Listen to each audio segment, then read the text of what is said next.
আমার ছেলে বরাবরই ভালোবাসে চাউমিন খেতে, তাই ওকে মাঝে মধ্যেই আমি বানিয়ে দিই চাউমিন। চলো আমার 2.5 বছরের ছেলের জন্য আমি কিভাবে চাউমিন বানাই সেটা তোমাদের সাথে আজ শেয়ার করি। দেখেছো তো ও কিরকম করে খাচ্ছে। সন্তান যখন এরকম ভাবে খায় তখন আর কষ্টটা মনে হয় না। নিয়ে নিয়েছি আমি একটা ক্যাপসিকাম, তো এটা অর্ধেক করে নিয়েছি, যেহেতু পুরোটা ওর এতে লাগবে না, অল্প একটু চাউমিন বানাবো। তোমরা যে কোনো ভেজিটেবল দিতে পারো, আমার কাছে তো শুধু ক্যাপসিকামই ছিল, তাই ক্যাপসিকাম আর অনিয়ন দিয়েই বানাবো। ক্যাপসিকাম তো কাটা হয়ে গেছে, এখানে কেটে নিচ্ছে অনিয়নটা। আর চাউমিন তো আমি আগে থেকে সিদ্ধ করে রেখে দিয়েছিলাম, দেখেছো কয়টুখানি চাউমিন, তাই অর্ধেক ক্যাপসিকাম দিয়েছি। তোমরা যদি বেশি করে বানাও তো একটা ক্যাপসিকাম দিতে পারো। তো অল্প একটু তেল দিয়ে নিচ্ছি, আর ওর খাবারে আমি বেশিরভাগ সর্ষের তেলই ইউজ করি, সাদা তেল ইউজ করি না। তেলটা ভালো করে গরম হয়ে গেছে, এবার পেঁয়াজটা আমি দিয়ে দেবো। পেঁয়াজটা একটু ভালো করে লাল লাল করে ভেজে নিয়ে একটা ডিম আমি দেবো এর মধ্যে। ডিমটা দিয়ে ভালো করে নেড়ে চেড়ে সামান্য একটু নুন আমি এর মধ্যে দেব, যাতে ডিমের মধ্যে নুনটা ভালোভাবে ঢুকে যায়।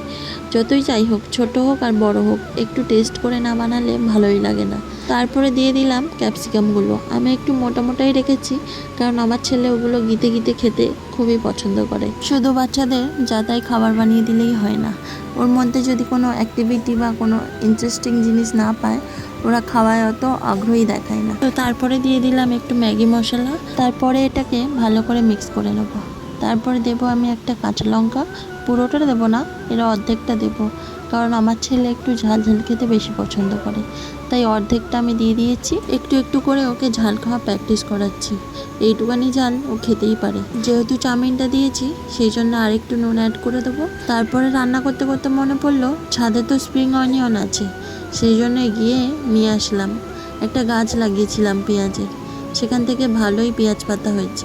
এই পেঁয়াজ পাতাগুলো তোলাই হয় না, যেহেতু ছেলের মাঝে মাঝে চাউমিন বানাই তখনই এগুলো নিয়ে যাই। তোমরা চাইলে এটা স্কিপও করে দিতে পারো, সব সময় তো পাওয়া যায় না। আমি যেহেতু গাছ লাগিয়েছি তাই জন্যই দিয়ে দিলাম। এটা দিয়ে ভালো করে মিক্স করে নেবো, তাহলেই দেখো রেডি হয়ে গেছে আমার চাউমিন। দেখতে তো বেশ ভালোই হয়েছে, খেতেও হয়েছিল বেশ দুর্দান্ত। যখনই ছেলের জন্য চাউমিন বানাই বেশিই টেস্ট হয় আমাদের চাউমিনের থেকে। রেডি তো হয়ে গেছে চাউমিন, চলো এবার খাইয়ে দিই। তোমরা ভিডিও দেখে বুঝেই গেছো ওর চাউমিনটা খুবই পছন্দ হয়েছে। ও তো অতটা চাউমিন পুরোটা খেতে পারিনি, আমার জন্য একটুখানি রেখেছিল, সেটাই খেয়ে দেখলাম, সত্যি খুব সুন্দর হয়েছে। চাইলে তোমরাও বানাতে পারো।